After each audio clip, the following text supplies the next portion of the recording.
L'élément clé de réussite, c'était la disponibilité d'une personne qui était entièrement dédiée à la transformation. Donc là, je parle de la transformation numérique, mais je pense que d'une manière générale, dès qu'on a une transformation, il faut qu'on ait un interlocuteur lié à ce sujet.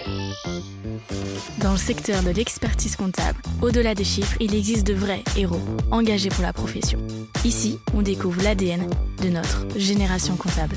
Au fait, moi, c'est Judy, Office Manager et créatrice de contenu chez Lama Compta, la plateforme d'emploi 100% dédiée aux cabinets d'expertise comptable attractifs et à leurs candidats.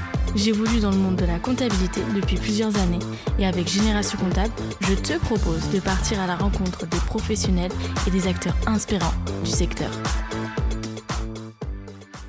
Bonjour à tous et à tous, je suis ravie de vous retrouver aujourd'hui sur le podcast de Génération Comptable, d'autant plus qu'on va parler d'un sujet qui nous tient à cœur, soit la marque employeur. Alors pour décortiquer ce sujet, j'ai le plaisir d'accueillir Nicolas Bollet, un expert comptable qui s'y connaît bien et qui va nous partager son expérience. Bonjour Nicolas, comment vas-tu ? Bonjour Judy, très bien, ravi de participer à ce podcast pour faire part de notre expérience dans ce domaine de la marque employeur. Eh bien, plaisir partagé. Et tu ne vas pas déroger à la règle. Est-ce que tu pourrais te présenter pour nos auditeurs, s'il te plaît ? Donc, je suis Nicolas Bollet, je suis expert comptable depuis déjà quelques années. J'ai repris un cabinet il y a une dizaine d'années et j'ai 15-16 collaborateurs. Je suis papa de 2 enfants. Voilà les principales caractéristiques. Ça marche. Et dis-moi... Le métier d'expertise comptable, c'est un métier qui t'inspirait déjà jeune ou c'est venu après ? Enfin, comment tu t'es retrouvé là en tant que dirigeant d'un cabinet ? J'ai un parcours assez particulier. Je ne sais pas si j'étais fait pour le système éducatif français. J'étais en échec scolaire au collège, au lycée, et j'ai vite été orienté vers la comptabilité. J'ai fait un BEP comptabilité à la sortie de la troisième, et c'est alors c'était sûrement lié aussi au professeur de comptabilité que j'avais à l'époque, mais j'ai été inspiré par la matière, inspiré par l'architecture de ce que pouvait représenter une comptabilité à l'époque avec mes yeux d'adolescent. Et dès que j'ai adhéré à ce métier, à cette matière, je me suis dit que j'irais jusqu'au bout. Entre le BEP et le bout de la filière, il s'est passé 10 ans, et donc j'ai réussi à aller jusqu'au bout malgré mes difficultés, les difficultés scolaires que j'ai pu rencontrer. Du coup, dans ton parcours, est-ce qu'il y a eu tu as fait que des expériences qui étaient liées à l'expertise comptable, enfin, tu avais des stages, des choses comme ça, tu étais en cabinet, ou bien tu as d'autres expériences auparavant qui t'ont aussi un peu aiguillé et conforté dans ton choix d'aller vers l'expertise ? Non, j'ai fait j'ai toujours eu envie de travailler d'une manière générale. J'ai eu des emplois en tant qu'étudiant l'été, le week-end, pendant les vacances scolaires. Mais j'ai mis tout de suite le pied dans l'expertise comptable, parce qu'à la sortie du bac, j'ai fait un BTS comptabilité et gestion en alternance.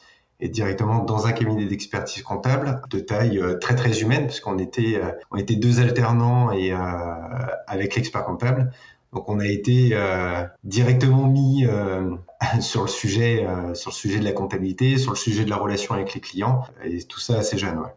D'accord. Et donc après tout ça, tu as donc repris un cabinet. Est-ce que tu peux nous présenter plus précisément ce cabinet ? Quelle est son organisation ? Qu'est-ce que toi tu as instauré ici ? J'ai repris assez rapidement parce que j'ai été diplômé en 2018. J'ai intégré le cabinet que j'ai repris dès septembre 2008, pardon, le temps passe vite.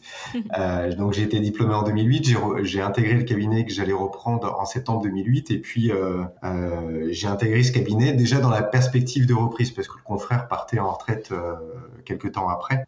Donc on a travaillé ensemble pour voir si nos personnalités cadraient ensemble, cadraient aussi avec l'équipe de l'époque, la vision du métier. La relation qu'on pouvait entretenir entre les collaborateurs et les clients. Enfin, il y avait plusieurs éléments qui étaient validés aussi bien de son côté que du mien. Et j'ai procédé à la reprise donc du cabinet en 2010 à partir du moment où il est parti en retraite. Donc à l'époque, en 2010, le cabinet était déjà plutôt bien structuré. Il était 100% papier, avec toutefois quand même une bonne organisation. Et puis à partir de 2015, j'ai décidé de réaliser la transition numérique du cabinet pour passer d'un cabinet 100% papier à un cabinet 100% dématérialisé. Et la période de transformation a duré 2 ans, le temps de procéder étape par étape. Et ça a été assez long parce que donc j'avais quand même quelqu'un qui était dédié sur cette transition numérique. À l'époque, on était 12 ou 13 collaborateurs. Il y a eu une phase de test d'outils, une phase de choix des outils, une phase de définition aussi de la stratégie par rapport aux clients et par rapport à l'organisation, au nouveau process qu'on allait mettre en place. Et après est venu le temps de l'implantation des outils auprès des clients pour être 100% numérique. Sur cette partie-là, côté client, on n'a pas eu de difficulté à les convaincre. C'est assez bien passé. On a migré assez rapidement l'ensemble des clients. Les anciens clients qu'on avait avant cette période-là, on a dû les migrer aux alentours ça a dû durer 2 ans à peu près. Et puis à partir de 2016, en fait, j'avais décidé de faire rentrer des clients quand j'étais en phase de prospection de nouveaux clients, de rentrer des clients uniquement qui rentraient dans cette organisation numérique, pour pas faire machine arrière. Hein. Une fois que l'organisation a été décidée, il fallait qu'elle s'applique aussi aux nouveaux clients. Donc dès 2016, les nouveaux clients étaient dans l'organisation, dans le process numérique, et les anciens clients, on les a migrés au fur et à mesure. Donc côté client, côté entreprise, pas eu de difficulté. Côté collaborateur, c'était plutôt ma crainte du changement, parce que côté client, on leur apportait une nouvelle organisation, on leur apportait de la nouveauté, donc c'était plutôt quelque chose de positif et qui allait dans le bon sens de leur point de vue, donc j'avais pas de crainte sur cette partie-là. Côté collaborateur, je crois que l'élément clé de réussite, c'était la disponibilité d'une personne qui était entièrement dédiée à la transformation. Donc là, je parle de la transformation numérique, mais je pense que d'une manière générale, dès qu'on a une transformation, il faut qu'on ait un interlocuteur lié à ce sujet pour lever tout de suite les difficultés que pouvaient rencontrer les collaborateurs, qu'il n'y ait pas d'attente et d'agacement, de mauvais ressentis de la part du collaborateur sur ce changement. Donc dès qu'il y avait un point de difficulté, la personne était là, était disponible pour solutionner le point de difficulté qu'il pouvait y avoir. Et donc, il y a eu ensuite un effet d'accélération parce qu'une fois que les barrières étaient levées, les barrières psychologiques étaient levées sur ce changement, les collaborateurs ont vu que le positif de cette nouvelle organisation qui a contribué globalement au bien-être technique dans le travail, parce qu'on n'avait plus besoin de manipuler de papier, on n'avait plus besoin de manipuler de classeurs.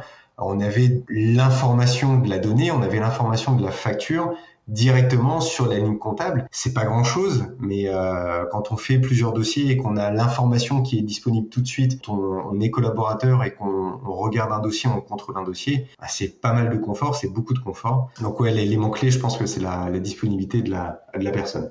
Et du coup, cette personne-là, c'est quelqu'un qui a été embauché justement pour cette transition, ou c'était quelqu'un qui était déjà dans le cabinet et qui a pris en charge ces responsabilités-là? Alors, elle a été embauchée pour ça, mais pas que pour ça. Elle avait déjà une expérience dans les cabinets parce qu'elle était auditrice dans le commissariat aux comptes.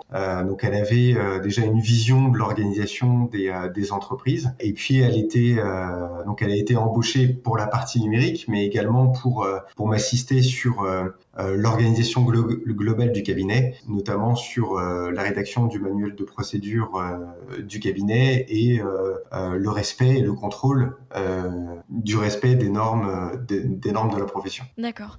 Et là, tu parles du coup on va dire d'un livre de processus. Ça, c'est quelque chose qui a été mis en place au fur et à mesure avec les retours des collaborateurs, ou c'est plutôt quelque chose qui a été construit sur de l'expérience, par exemple, de l'auditrice qui a été embauchée? En fait, le manuel de procédure a permis de décrire les procédures orales qui existaient déjà. Et d'une manière générale, je demande toujours l'avis quand je mets une nouvelle procédure en place Je consulte les collaborateurs, même si in fine c'est moi qui prends la décision. Je prends leur avis non pas pour savoir et connaître s'ils vont l'utiliser ou m'assurer qu'ils vont l'utiliser, mais plutôt pour avoir leur avis sur la simplicité de l'utilisation. Parce que je sais pertinemment que si le process est simple, le process sera respecté. S'il est contraignant, s'il est compliqué, il ne sera pas respecté, donc ça sert à rien de mettre un process en place.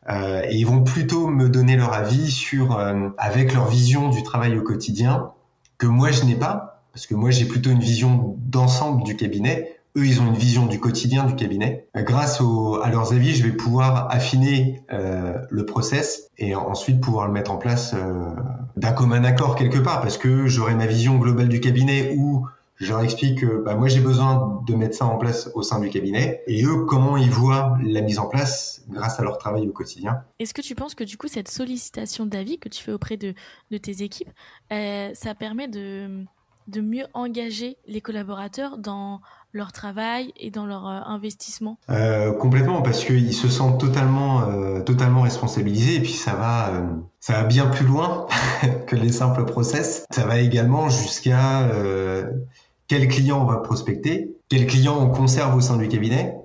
Ils sont partie prenante dans le cabinet, parce que je respecte la vision et je comprends la vision que moi je n'ai pas. Parce que c'est pas mon boulot d'avoir leur vision. S'ils ont leur propre vision, et effectivement, ils se sentent valorisés, ils sont partie prenante et ils se sentent valorisés dans le cabinet. Ils contribuent au travail d'équipe, ils contribuent au bien-être au travail aussi. C'est pas uniquement, de mon point de vue, c'est pas uniquement le chef d'entreprise qui doit donner la dynamique. Il faut que ça vienne d'eux, comment ils ont envie de travailler et comment ils voient le métier aussi, parce que on vieillit tous, moi le premier, donc les nouvelles générations qu'on recrute ont des besoins différents, des visions différentes, et c'est important qu'ils donnent leur avis sur beaucoup de choses. Quand tu parles même si je reste le décisionnaire à la fin. Oui, bien sûr. Et quand tu parles de besoins différents, quels sont les besoins que tu as pu identifier de la nouvelle génération ou des nouveaux collaborateurs qui arrivent? La première chose qui me vient, c'est l'équilibre vie pro, vie perso. C'était déjà un sujet il y a quelques années, mais ce n'était pas aussi marqué que ce ne l'est aujourd'hui. Et encore plus, je trouve, après le Covid, où l'équilibre vie personnelle et vie professionnelle est vraiment important. Je vois même pour moi, à titre perso, il faut pas se cacher derrière son petit doigt. Moi aussi, expert comptable, chef d'entreprise, j'ai besoin d'avoir un équilibre dans ma vie personnelle, parce que sinon, je crois que je peux pas être bon sur ma vie professionnelle. Et je crois que beaucoup de choses dans les nouvelles générations aujourd'hui vient de ce point-là, de cet équilibre vie pro, vie perso. Il y a d'autres éléments qui gravitent autour, mais ce ne sont que des ramifications par rapport à cet élément principal-là. Et concrètement, ça se passe comment? Nous, avant le Covid, j'avais déjà 35% de mon effectif en télétravail à temps plein, grâce au numérique, grâce aux outils, grâce à l'organisation qu'on avait mis en place, grâce aussi au choix des clients qui sont plus portés sur le numérique, plus sur la visio que sur le présentiel, qui utilisent ces outils-là. Donc ça nous a simplifié la mise en place du télétravail. Puis le Covid est passé par là et ça a amplifié l'effet du télétravail qui et même pour ma part, j'utilise le télétravail, donc je peux en parler en connaissance de cause. Quand on est au bureau, on est vite sollicité par beaucoup d'éléments extérieurs. On est un travail qui nécessite de la réflexion et du calme. C'est vrai que le télétravail permet d'apporter ça. Et il faut trouver l'équilibre entre le télétravail me permet d'équilibrer ma vie personnelle et professionnelle parce que je perds pas mon temps dans les transports et je suis au calme, donc je suis plus performant sur des aspects professionnels. Et il faut trouver l'équilibre aussi sur le maintien de la relation interne entre l'employeur et les autres collaborateurs, ce qui se fait assez facilement. Et du coup, tu disais 35% avant le Covid, c'est énorme. Je suis même sûre qu'il y avait très peu de cabinets qui avaient déjà cette démarche-là, en fait, de permettre à leurs collaborateurs d'être clairement en télétravail. Mais du coup, moi, ça me pose une question. Comment tu manages une équipe qui est à la fois en télétravail et à la fois en présentiel? Alors, je vais être direct, je les manage mieux. Explique. Je les manage mieux. Avant le Covid, le lundi, même aujourd'hui encore, le lundi est une journée où je ne prends pas de rendez-vous avec les clients. C'est une journée où je m'occupe du cabinet. Avant le Covid, je voyais tour à tour défiler les collaborateurs dans mon bureau le lundi, toute la journée, pour faire un point sur les dossiers, pour voir s'ils ont des difficultés, pour voir des difficultés techniques ou des difficultés relationnelles ou des choses qui les gênent un peu dans l'accomplissement de leur travail. Ça me prenait du temps, de l'énergie et je passais tout mon lundi à ça. Aujourd'hui, on est 16 collaborateurs, donc c'est un peu rythmé. Quand il y a eu le Covid, donc avec le télétravail déjà avant le Covid, je faisais un point, pas forcément régulier, avec les personnes qui étaient en télétravail à temps plein, de la même manière sur comment ils vont, est-ce que ils ont des difficultés sur les dossiers, est-ce qu'on a des problèmes techniques, relationnels.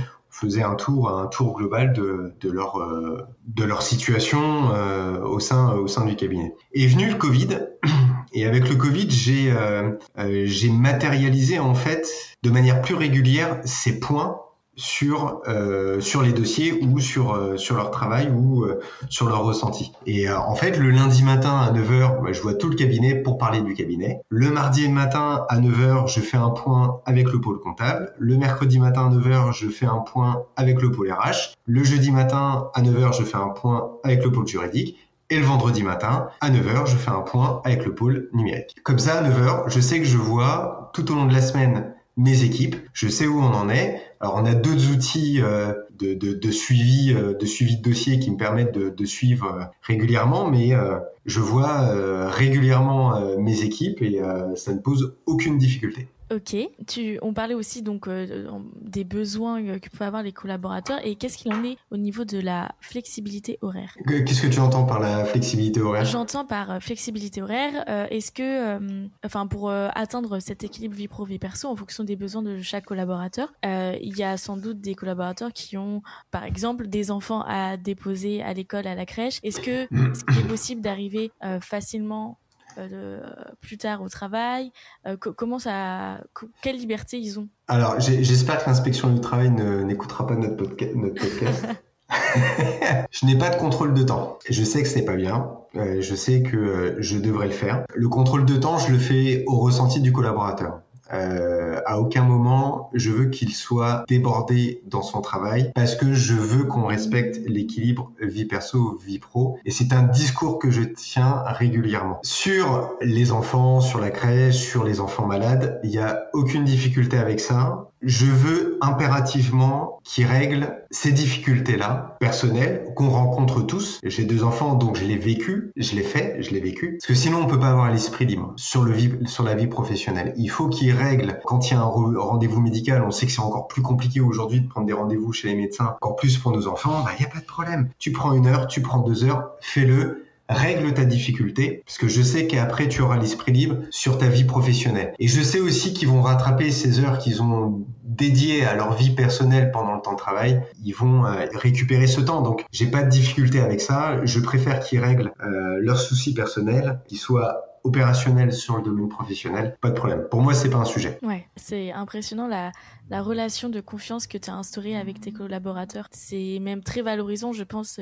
pour eux, de se dire qu'il n'y a pas de frein en fait. C'est mon travail, je fais mon taf, je gère mes missions, je suis engagée, Exactement. Je suis présent, c'est ok. Après, là, oui, j'ai besoin pour des quelconques raisons et on fait confiance et c'est donnant-donnant. Alors, tu vois, t'as mis en avant un élément important. Bien sûr, la confiance est au-dessus de tout parce que dessus, il n'y a pas de sujet, mais tant que le travail est fait. Et effectivement, c'est ça. Aujourd'hui, j'ai pas de retard dans la saisie des comptabilités, j'ai pas de retard sur les aspects RH, je n'ai pas de retard sur les assemblées générales. Tout est fait dans les temps. Les bilans du 31 décembre, 90% des bilans sont faits le 31 mars de chaque année. Donc j'ai pas de problème. S'ils veulent prendre 2 heures pour aller chez le médecin, pour leur enfant, ou même pour eux, vas-y, va chez le médecin. Il n'y a pas de problème. Ok. Quand on entend parler de période fiscale qui fait un peu peur ou qui stresse les collaborateurs, chez toi, ça n'existe pas? Alors, il y a forcément du stress parce que il y a forcément du stress parce que il y a des options à prendre, il y a des choses à faire, il y a un peu plus de travail pendant cette période-là. Et je reviendrai sur ce point-là après il y a un peu plus de travail. Mais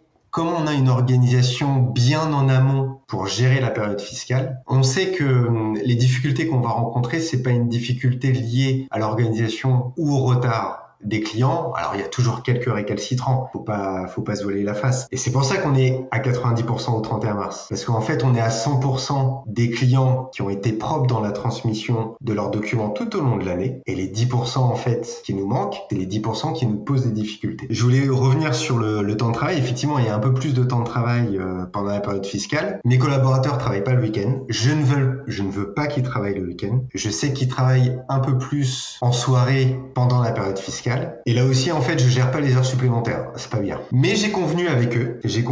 Aujourd'hui, ils sont payés sur une base de 35 heures. Mais j'ai convenu avec eux de créer des jours de RTT. Ils ont 10 jours de RTT pour compenser les heures supplémentaires réalisées. Donc on s'est mis d'accord, on a discuté et on est arrivé à cette conclusion-là tous ensemble. Donc j'ai créé 10 jours de RTT pour qu'ils puissent récupérer le temps de travail supplémentaire qu'ils peuvent avoir. Et on gère bien la période fiscale parce que, comme je le disais tout à l'heure, déjà on a des process grâce au numérique qui sont bien définis. On n'a pas de retard dans la saisie pour pour 3 raisons. Première raison, c'est parce qu'il y a un process numérique qui est bien défini, qui nous permet de capter les flux de nos clients de manière régulière et de ne pas attendre le moment fatidique du bilan. Ensuite, les collaborateurs sont primés sur l'encours de saisie. Moins il y a encours de saisie, meilleure sera la prime. Parce que pour moi, c'est la base de tout. C'est la base qui va me permettre de conseiller le client, c'est la base qui va me permettre de sortir son bilan dans des temps normaux. Donc c'est la matière première, c'est la saisie, donc je ne veux pas de retard sur la saisie. Et les collaborateurs sont primés sur ça. Le client qui est en retard sur la transmission de documents, on va le relancer plusieurs fois et puis à un moment donné, on mettra un terme à la mission. Parce que je ne veux pas non plus de clients qui prennent du retard dans la transmission de documents. Grosso modo, j'ai tiré des statistiques. Tous les ans, je romps la mission. C'est moi qui suis à l'initiative de la rupture des missions auprès des clients. C'est grosso modo 8% du chiffre d'affaires tous les ans. Je renouvelle 8 à 10% du chiffre d'affaires. Alors renouvelé par des nouveaux clients qui rentrent. Je fais pas non plus n'importe quoi. Je dis pas je sors tout et puis je verrai ce qui rentre. Je rentre et au fur et à mesure des clients, des nouveaux clients, des prospects qui rentrent, j'ai déjà, même aujourd'hui, au moment où on fait ce podcast, j'ai déjà une liste noire de clients que je vais inviter à sortir en attendant des clients qui rentrent parce que ils sont pas carrés, parce que ils font prendre un risque au cabinet et généralement on sait que c'est pas des bons clients et les clients et les collaborateurs sont pas non plus confortables de travailler avec ce type de clients-là. D'accord, donc en fait tu places vraiment on va dire le confort de tes collaborateurs devant les prestats que tu as, devant le client en disant que tu choisis de sélectionner des clients qui fit avec ton organisation, avec ta démarche pour être sûr que à côté tes collaborateurs eux ils vont, on va dire, avoir la bonne expérience de leur travail. C'est exactement ça. Ce qui compte pour moi en priorité, c'est l'organisation. C'est d'abord le collaborateur. Ensuite c'est l'organisation et après ça sera le client. Je trouve qu'en faisant comme ça, on subit moins les choses, on subit moins les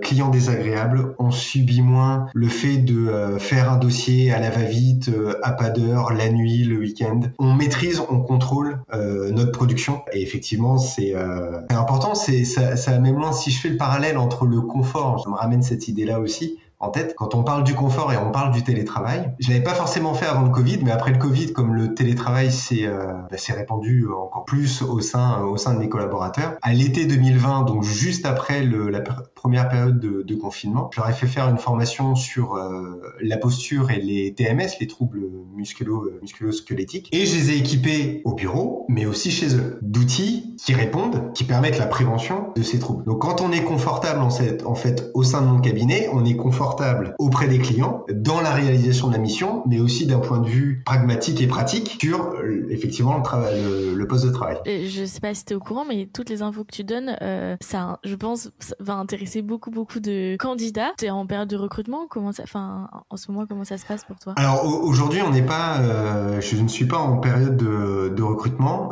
J'ai pas de turnover. J'essaie de réfléchir à la dernière démission ou rupture conventionnelle initiative du salarié que j'ai pu avoir. Je pense qu'elle date d'il y a 6 ans. Ah oui, ok. Je pense que c'était il y a 6 ans. Le dernier départ que j'ai eu, c'était un départ en retraite en septembre de l'année dernière. Et effectivement, aujourd'hui, je suis pas forcément en phase de recrutement recrutement pour remplacement, ni pour augmentation de l'activité. Je préfère avoir une taille de cabinet humaine. Aujourd'hui, j'ai une taille qui me permet de contrôler ce qui se passe au sein du cabinet. Si je devais développer et faire de la croissance au sein du cabinet, il faudrait que je m'associe. Je me sens pas prêt à cette étape-là. On verra plus tard, mais aujourd'hui, je suis pas prêt. Et comme je suis à la bonne taille, mais je suis pas en phase de croissance, je suis en phase uniquement de renouvellement de la qualité de mes clients pour qu'on puisse faire du bon travail. D'accord. Et donc faible taux de turnover, enfin le turnover néant que tu as, ça c'est un indicateur qui prouve que tes salariés, tes collaborateurs se sentent bien au cabinet. Est-ce qu'il y a d'autres choses que tu as identifiées qui te permettent de dire que tu vas dans le bon sens et que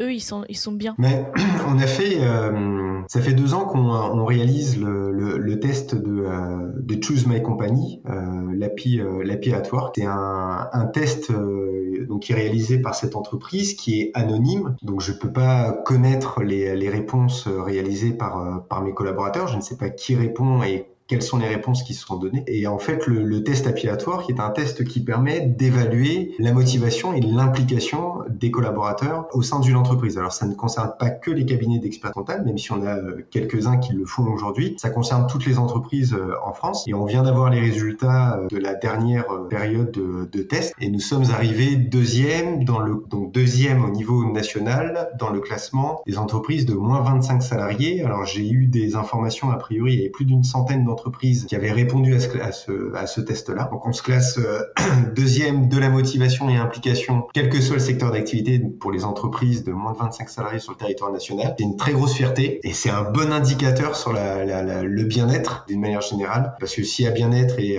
s'il y a envie, c'est qu'il y a motivation et implication, donc c'est génial, c'est top, je suis content. C'est joliment dit, bien-être, envie, motivation, implication. Et oui, chapeau, félicitations pour Merci, Julie. Pour ce classement.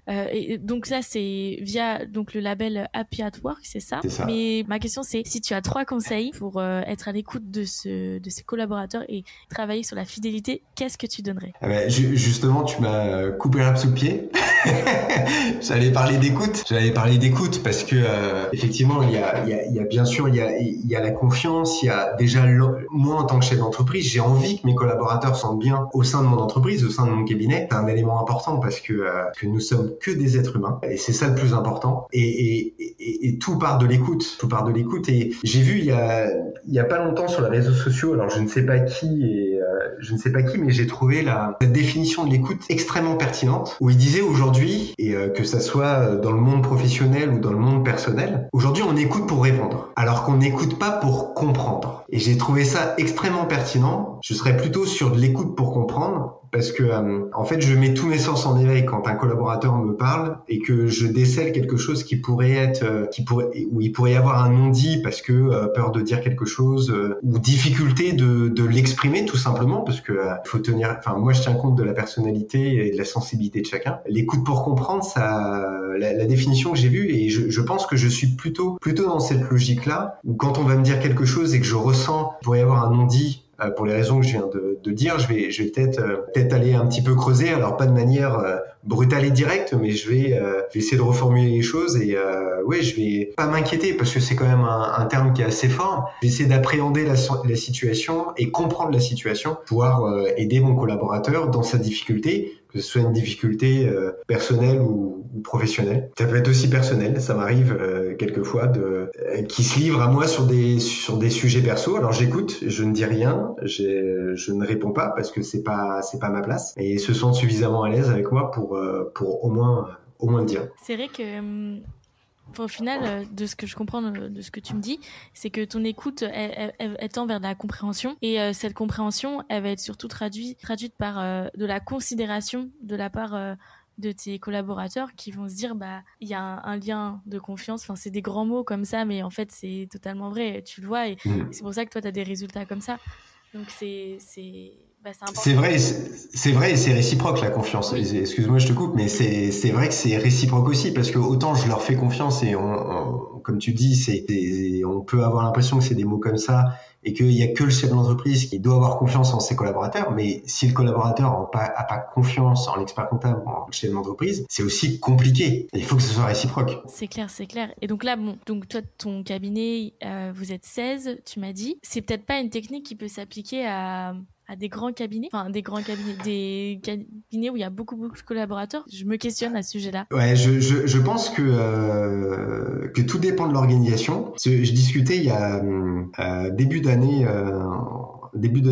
ouais, 2023. Je discutais avec un confrère qui était, maintenant il est parti en retraite, mais qui était associé d'un grand cabinet sur l'ouest de la France. Je crois qu'il me disait qu'il avait 1500 collaborateurs et il m'expliquait qu'en fait l'organisation était une organisation comme la mienne. Ils avaient X nombre de bureaux de 15 ou 16 personnes répartis sur toute la façade atlantique France. Donc je me dis que si les grands cabinets sont organisés de la sorte, ils peuvent.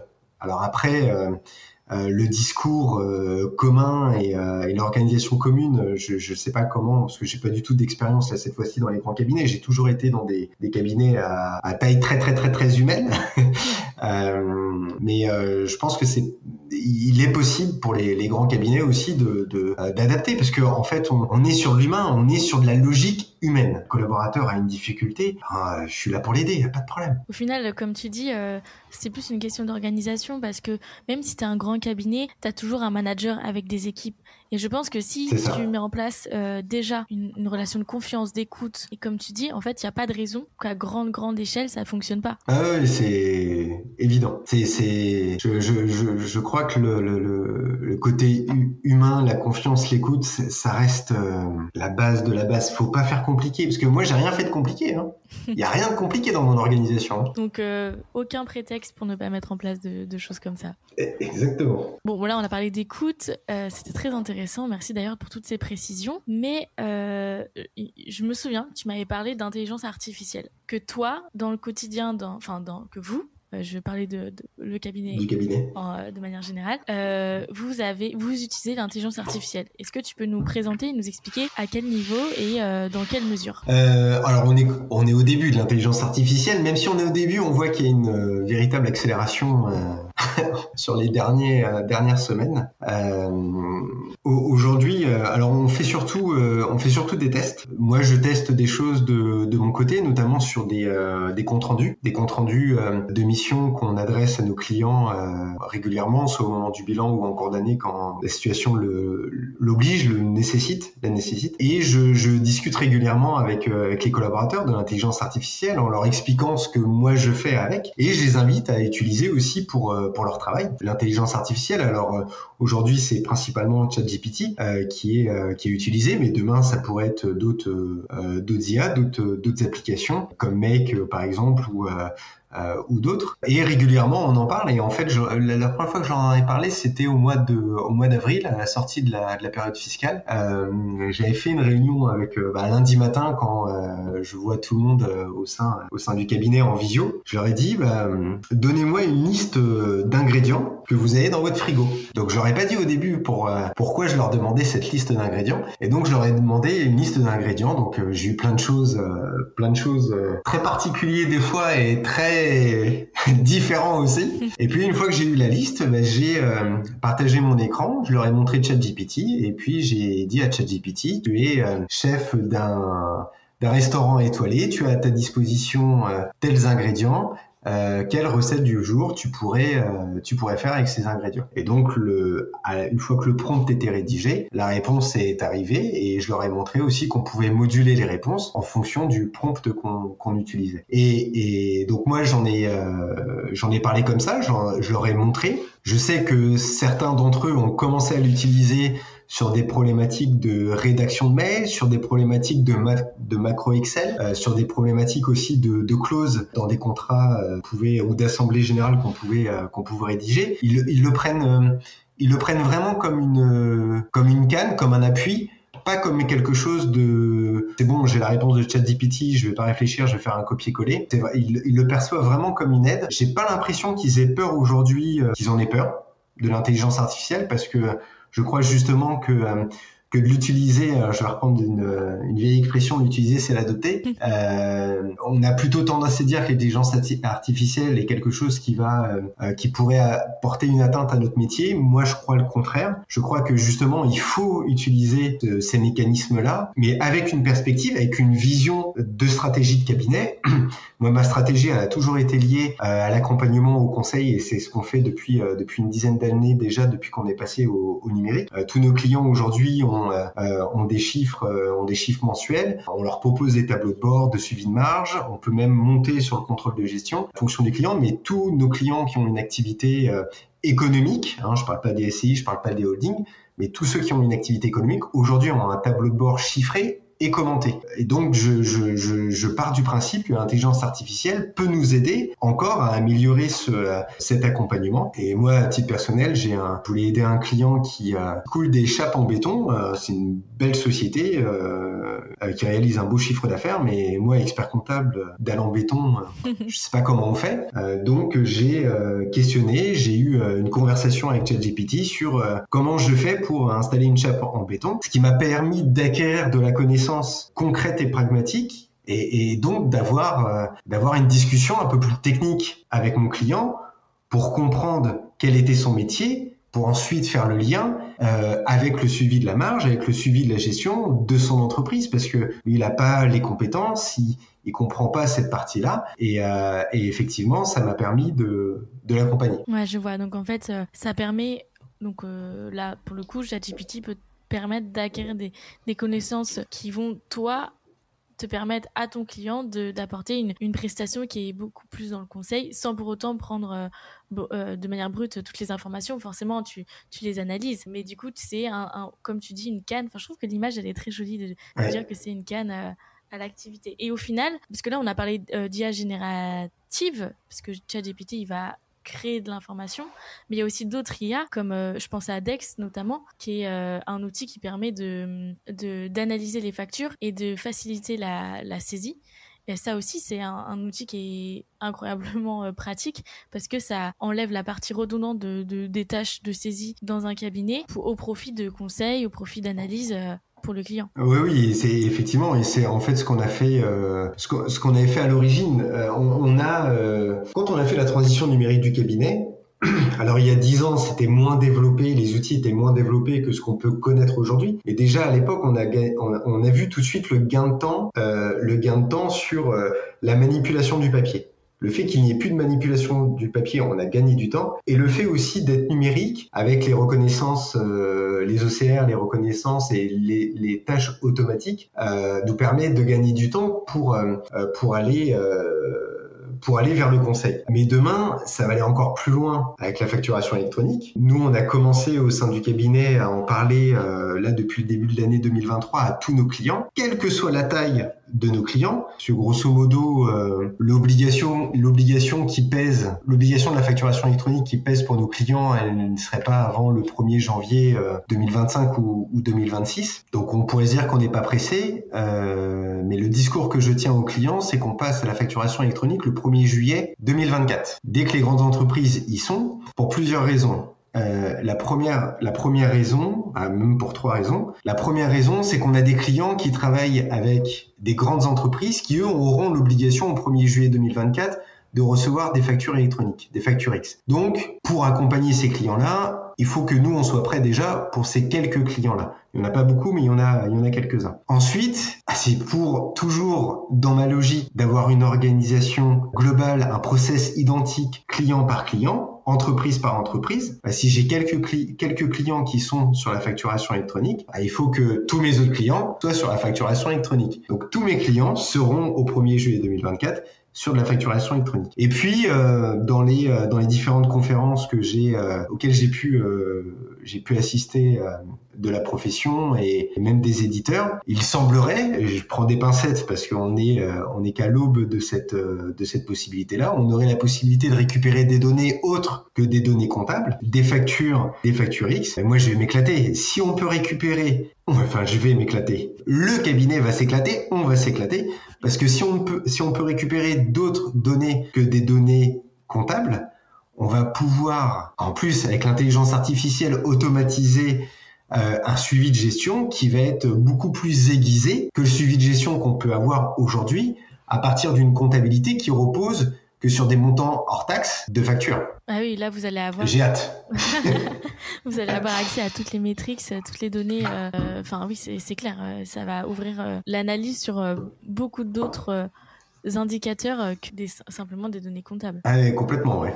Je vois bien, si je reprends l'exemple de mon client qui coule des dalles en béton, peut savoir les kilos de ciment ou de sable qu'il consomme par mois. Et le rapprochement par rapport à la facturation auprès de ses clients, non seulement on va pouvoir connaître la marge en euros entre la facture du client et puis la facture du fournisseur, mais voir aussi ce qu'il a consommé. Et là, ça va être génial. Ça va être génial. Là, on a parlé mission, on a parlé outils, intelligence artificielle. Qu'est-ce qu'il en est de l'ambiance ? L'ambiance du cabinet, l'ambiance générale ou pas ? Oui, l'ambiance du cabinet, l'ambiance générale. Qu'est-ce qu'on respire chez vous ? Alors, au niveau de l'ambiance générale au sein du cabinet, on est... là, aujourd'hui, on est au mois de juillet, donc on est un peu fatigué. On a tous hâte de partir en vacances, bien méritées, et ça va se faire là très prochainement. On trouve que l'ambiance générale des chefs d'entreprise est pas simple du tout. Elle est pas simple du tout. Je dirais pas que les chefs d'entreprise aujourd'hui sont démissionnaires, mais ils ont ce que nous on ressent en tous les cas et ce que l'équipe ressent, parce que j'échange très régulièrement avec eux. On a plutôt l'impression que les clients font le minimum aujourd'hui sur la gestion de leur entreprise. Je parle sur la gestion de leur entreprise parce qu'on n'a pas trop le sujet de la transmission des documents. On peut avec quelques-uns, et ils font partie de la liste noire et on verra ça d'ici quelques semaines, quelques mois. En termes de gestion d'entreprise, on les sent assez perdus pour des choses simples, même au-delà de la gestion d'entreprise. Quand on discute avec eux, on a l'impression qu'ils sont fatigués aussi. Notre ressenti, notre analyse de tout ça provient de ces dernières années. On a l'impression que le Covid a laissé quand même quelques séquelles d'une manière générale sur la population, mais aussi aux chefs d'entreprise qui font partie de la population. On leur a dit, on leur a expliqué qu'on allait pouvoir les aider pendant un temps, il n'y aurait pas besoin d'avoir d'activité avec toutes les formes d'aide qu'il y a pu avoir. Sortie du Covid, on a des périodes de confinement. Est-ce qu'on ouvre, est-ce qu'on ferme, est-ce qu'on peut bosser, comment on organise les équipes aussi. Clients qui n'étaient pas portés sur le numérique, le télétravail, ça a été compliqué aussi. Donc il y a eu une espèce de raz-de-marée de la désorganisation pendant cette période-là qui a bougé les habitudes. Et on sait que c'est compliqué, donc ça a déstabilisé pas mal de choses. On sort de cette période de Covid, de confinement, on arrive avec des problématiques de crise écologique, de crise des prix, de crise géopolitique, pas simple, avec donc des craintes pour les chefs d'entreprise, au même titre que les ménages. Tout le monde vit la pression sur les prix. Avec une inquiétude importante. Donc ouais, c'est pas simple aujourd'hui l'ambiance générale. Pour autant, je pense qu'il faut pas rester la tête dans le sac, quoi. Il faut prendre les problématiques les unes après les autres. Nous on a proposé des choses aux clients justement déjà en 2022 quand on avait vu déjà que l'inflation en 2021 avait bien augmenté, parce que je crois qu'on avait fini l'année aux alentours de 4%, qui était pas arrivé déjà depuis plusieurs années. Donc début 2022, ce qu'on a fait, c'est j'ai fait des petites vidéos d'explication en disant aux clients, voilà les perspectives de l'année 2022 en termes d'activité sectorielle. Donc j'ai fait des mini-vidéos par secteur. J'ai dû faire bâtiment, commerce, reprise de bien-être avec tout ce qui est salon de coiffure, salon d'esthétique, etc. Et donc j'aurais expliqué de manière simple quels allaient être l'impact sur leur trésorerie, des projections, parce qu'on était en début d'année 2022, des projections que tout le monde nous donnait avec la crise des prix, la guerre en Russie et en Ukraine, sur la baisse d'activité du secteur et sur la hausse des prix, quels pouvaient être les impacts. Donc on a tenu informé, on a eu des réactions, mais tout le monde n'a pas réagi, et on voit qu'effectivement l'ambiance d'une manière générale est pas simple, mais on est là et puis on verra, on prend jour par jour. Et au sein du cabinet, entre collègues, ces mauvaises nouvelles-là, vous les ressentez, vous les exprimez, ou au contraire, il y a plutôt une attitude positive, d'entraide, dynamique? Ouais, il y a plutôt une attitude d'entraide et de dynamique, parce que je suis bien impliqué sur les dossiers auprès des clients. Tout le monde me connaît et je connais tout le monde, et je dis aux collaborateurs, s'il faut les bousculer, tu les bouscules, il n'y a pas de problème. Moi, je sais qu'ils ont une problématique en tant qu'employeur, ils ont une problématique sur leur pouvoir d'achat, donc je mets des choses en place pour pas que j'annule l'effet de l'inflation, ce serait malhonnête de dire ça, mais j'essaie de les accompagner sur ce sujet-là avec augmentation de rémunération, prime de pouvoir d'achat, indemnité de télétravail aussi quand c'est possible, et dans des montants raisonnables, et ils le comprennent bien parce que je leur explique à chaque fois. Donc je tiens compte de ça, j'aurais déjà expliqué que j'essayais de les aider sur cette problématique-là, et que par rapport aux clients, que la situation actuelle difficile que l'on vit, on n'en est pas responsable, et que si un client est un peu mal luné, mal réveillé, parce que ça peut arriver, parce que eux aussi ce sont des êtres humains, pas responsable. Nous, on a fait notre boulot, on a fait notre conseil, on a fait notre accompagnement, et je le répète régulièrement. Je dis à mes collaborateurs, on n'est pas responsable de la situation, on fait notre travail, il n'y a pas de problème. Moi, je suis content de mon équipe, je suis fier de mon équipe, j'ai confiance en mon équipe. Je leur dis dans ces mots-là, je leur dis comme ça. J'essaye de les protéger, effectivement. Je leur dis aussi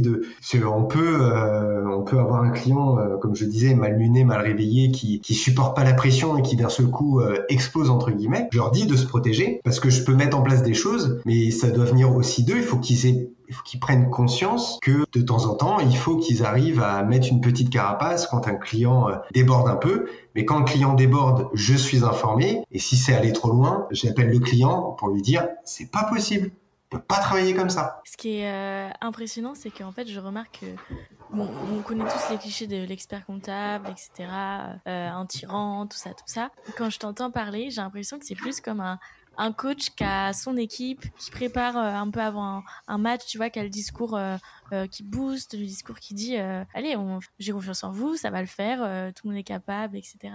Et en fait, je trouve que la manière dont tu t'adresses à tes collaborateurs, et même la façon dont tu en parles, ça montre vraiment cette proximité et cette cohésion. Je dis pas une cohésion en mode on va tous les soirs boire des coups ensemble, mais cohésion dans le sens où il y a... Parce qu'on boit pas de coups ensemble. On n'a pas de baby-foot non plus au bureau, et on boit pas de coups ensemble. Sauf de temps en temps, une fois. Ouais, il y a sûrement des after-work ou des petits team building ou des choses comme ça. Et c'est rare, c'est très rare. Ouais. Mais oui, t'as tout à fait raison. Il y a un vrai esprit d'équipe, parce que je communique ma vision des choses. Ils savent qu'ils sont ma priorité et que j'ai 100% confiance en eux, et j'œuvre pour que ils soient dans un confort de travail, comme je le disais tout à l'heure, l'équilibre vie pro, vie perso, et puis par rapport au client. Le client qui est désagréable, qui est agressif, c'est même pas la peine.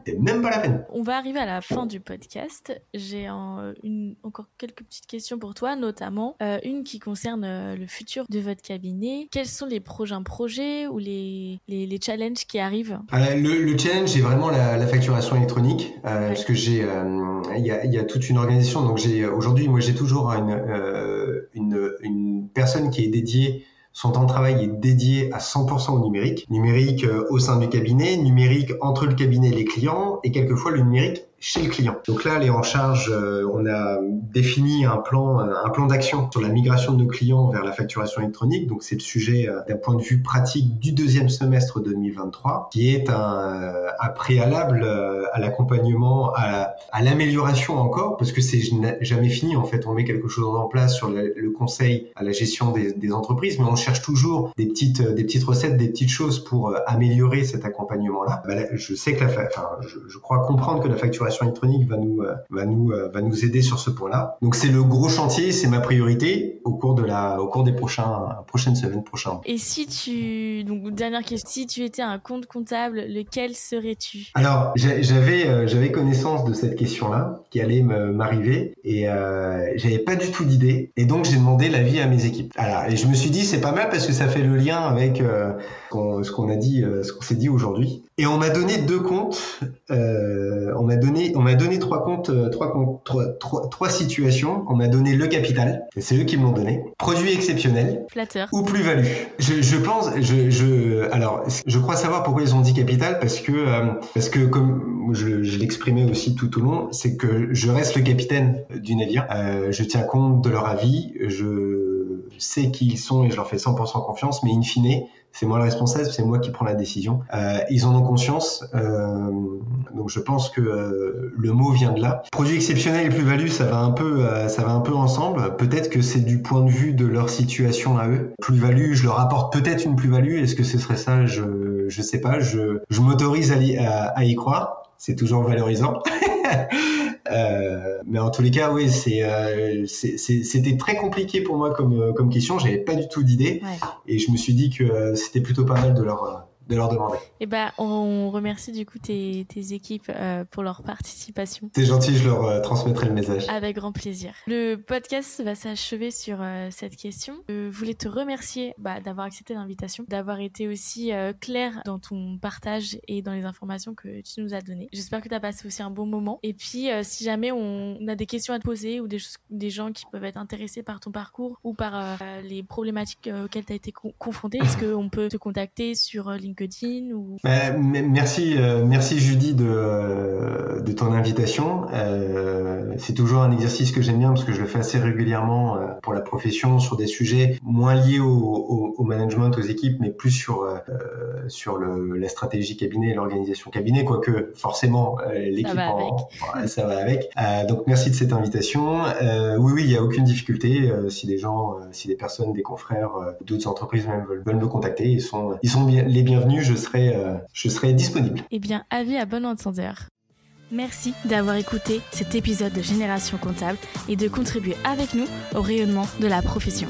Si tu as aimé ce podcast, n'hésite pas à le faire savoir. Like, partage, abonne-toi. Chaque like est un réel carburant nous permettant d'aller plus loin et de rencontrer d'autres professionnels engagés et inspirants. D'ailleurs, si tu cherches un job en cabinet d'expertise comptable, rendez-vous sur lamaconta.co pour saisir les meilleures opportunités. Ton cabinet cherche à recruter? Contacte-nous pour créer ta page employeur et capter des candidatures dès aujourd'hui. Allez, à bientôt sur Génération Comptable.